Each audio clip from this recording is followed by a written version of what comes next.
ఏమండి, మన నారా లోకేష్ గారు ఇచ్చిన మాటను తూచ తప్పకుండా నిలబెట్టుకున్నారండి. మరి ఆయన కడప జిల్లాలో యువగళం పాదయాత్రలో పర్యటించే సమయంలో ఆయన దృష్టికి అక్కడ ఉన్నటువంటి సామాన్య ప్రజానికి ఒక విషయాన్ని తీసుకొచ్చారు. అదేంటంటే, మన గతంలో చాలాసార్లు చెప్పుకున్నాం ఇదే విషయాన్ని. మన వైసీపీ కీలక నాయకులు సజ్జల రామకృష్ణారెడ్డి గారు కావచ్చు, ఇతరత్ర అనేక మంది నాయకులు, వైసీపీలో చక్రం తిప్పిన నాయకులు కడపలో ఉన్నటువంటి దేవాదాయ భూములు, అటవీ భూములు, రెవెన్యూ భూముల్ని వాళ్ళు సొంతంగా దారదత్తం చేసుకున్నారు. ఏదో వాళ్ళ మాంగారు కట్నం రూపంలో లేదా రాసిచ్చేసినట్టు వీళ్ళు రాయించేసుకుని ఆ భూములు ఆక్రమించేసుకుని ఇష్టం వచ్చినట్టు దాన్ని ఎంజాయ్ చేయటం మొదలుపెట్టారు. సో ఈ విషయాన్ని యువగళం పాదయాత్రలో నారా లోకేష్ గారికి చెప్పినప్పుడు నారా లోకేష్ గారు ఏమన్నారంటే, మా ప్రభుత్వం వస్తే వెంటనే వాళ్ళ భూములు మేము లాక్కుంటాం, ప్రభుత్వానికి మేము హ్యాండ్ ఓవర్ చేసేస్తాం అని చెప్పేసి ఆయన మాట ఇచ్చాడు. ఆయన ఇచ్చిన మాట ప్రకారం మొన్న ఈ మధ్యనే ఏ అయితే వాళ్ళు ఎన్ని ఎకరాలైతే సజ్జల రామకృష్ణారెడ్డి గారు 68 ఎకరాలట, మిగతా వాళ్ళు ఒక్కొక్కరు 70 ఎకరాలు 80 పెద్దిరెడ్డి రామచంద్రారెడ్డి గారి భూమి కూడా ఉందంటున్నారు. ఎవరైతే ఎంత భూమిని ఆక్రమించుకున్నారో అదంతా కూడా ప్రభుత్వం స్వాధీనం చేసుకున్నారు.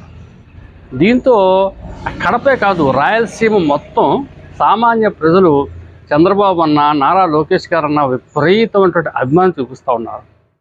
అందుకే నేను మీకు పదే పదే చెప్తా ఉన్నాను, డెఫినెట్గా మహానాడు అనేది రాయలసీమలో సామాన్య ప్రజలు నెత్తిన పెట్టుకుని దిగ్విజయం చేస్తారు.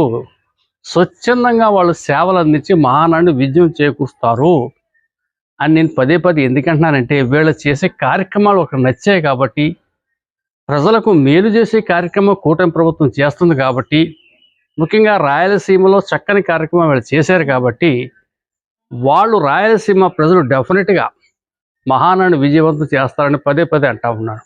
ఎప్పుడైతే నారా లోకేష్ గారు మాట నిలబెట్టుకునే ఆ కార్యక్రమాన్ని చేశారో, మరి వాళ్ళు ఆనందానికి అవధులు లేవు, హద్దులు లేవు. ఇంచేతంటే వాళ్ళు విసుగుపోయారు.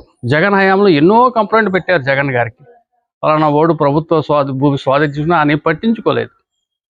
ఎందుకు పట్టించుకుంటాడు? వెనకాల ఆయన నుండి ప్రోత్సహించేది ఆయనే కాబట్టి, కంచె చేను వేసినట్టు జరిగితే పట్టించుకోరు కదా. ఆ విధంగా జరిగిన సందర్భంలో వీళ్ళు విసుగుపోయి ఆ ప్రభుత్వం మీద ఎప్పుడు పోతారా బాబు అన్న పరిస్థితిలో ఉన్నప్పుడు, కూటమి ప్రభుత్వం ఆపద్బాంధువులా వచ్చినప్పుడు, మరి ఈ కూటమి ప్రభుత్వం వీళ్ళ ఆశయాలు వీళ్ళ కోరికలు నెరవేర్చినప్పుడు మరి వాళ్ళు ఎంత ఆనందం ఉంటుంది, వాళ్ళ ఎంత హ్యాపీనెస్ ఉంటుంది. సో వాళ్ళందరూ కూడా నారా లోకేష్ గారిని ప్రత్యేకమైనటువంటి అభినందన తెలియజేస్తున్నారు, ధన్యవాదాలు